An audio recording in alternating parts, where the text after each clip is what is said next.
क'क्राझार जिल्लानि दतमा पुलिस थानानि सिङाव गोग्लैनाय फुथिमारि गामिनि थागिबि कपिल मुसाहारिनि 14 बोसोरसो जानाय फिसाजोनि देहा फाहामथायनि थाखाय बिफा कपिल मुसाहारिया सरकार आरो रायजो राजाफोरनि मदद हास्थायदों।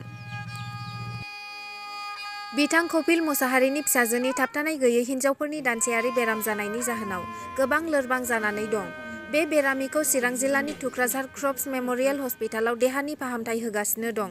मख'थावदि बिथाङा गावनि फिसाजोखौ गोबां रां रुफा गारनानै देहानि फाहामथाय होबोबाय, नाथाय दिनैसिम देहाया मोजां हालोदाव फैयाखै। बेराफारसे बेरामिखौ नायै रां रुफा जोबस्रांलांबाय। ओरैहाय देहा फाहामसालिया सिलिगुरियाव लांनो बोसोन होनायलाय गावनि लोरबां रांखान्थि हालोदाव मोजां नङैखाय दानि सोरखार आरो लोगोसे रायजो राजाफोरनिसिम मदद खावलायदों।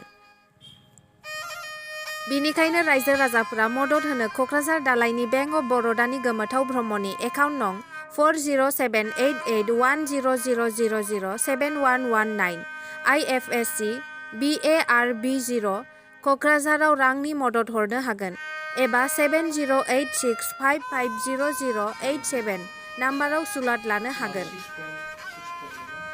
आङो फुथिमारिनि क'क्राझार फुथिमारिनि। ओमफ्राय नोंथांनि गथ'आथ' लोमजानानै दङ, बे मा जादोंमोन, मारै जादों? आंनि गथ'आ माने लोमजानानै दंमोन, माने बेनि मेन्सआ माने जै मेन्स फैबाय माने बे बन्द' जारोङामोन आरो ओरैबायदि जादों।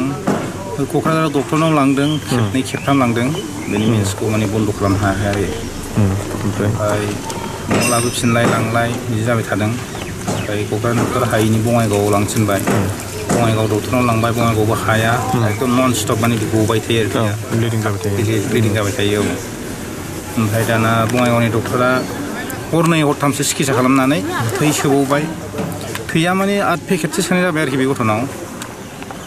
8 पेकेटसो थै सोबाय थेवब्लाबो जाया, खुनुरुखुम देहा थाबथायो, ओमफ्राय बिदिनो थांफिनो आरोखि। ओमफ्राय बङाइगावनि डक्टरा बेखौ सिलिगुरि नङाबा गुवाहाटियाव लांनो थिनदोंमोन आरो ओमफ्रायथ' आं थाखा फैसा गैला, आं बेहायनो क'क्राझार ओरै थांनानैनो 2 लाखसो फैसा थांखाबाय, गैला, हाबो फानबाय आङो। ओमफ्राय न'आव लाबोफिनबाय आं बङाइगावनिफ्राय, उफाय गैला होननानै आं थुक्राझाराव मोनसे केयार सेन्टाराव लाबोबाय। लाबोनानै मानसिया एसे मोजां जादोंमोन, ओमफ्राय दा गोलैसोफिनबाय आरो दा गोलैसोफिननानै बिराद दुरबल जाबाय मानसिया, आथिं आखाइ गैला, बोख्रबजोब्बाय। दा थुक्राझार मिसननि बे डक्टरफ्रा होनदों बेखौ सिलिगुरियाव लांनांसिगोन आरो। बेसेबां बैसो जाबाय दा? बियो 14 बोसोराव रानिं जागासिनो दं। ओरैनो कस्तुरबा गान्धी बालिका होननाय स्कुल हाबो बे पार्कआव। बियो हस्टेलनिफ्राय फैनाय लोगो लोगो जादों आरो बे गथ'नाया। बेसेबांसो रां खरसा जागोन सिलिगुरियाव? सिलिगुरियावथ' एसे बुरजायैनो जागोनदां, थांगोन बायदि होनदों डक्टरफ्रा। दा बेबायदि बेबस्था गैया, हाला आरोखि आङो, जेबो गैला।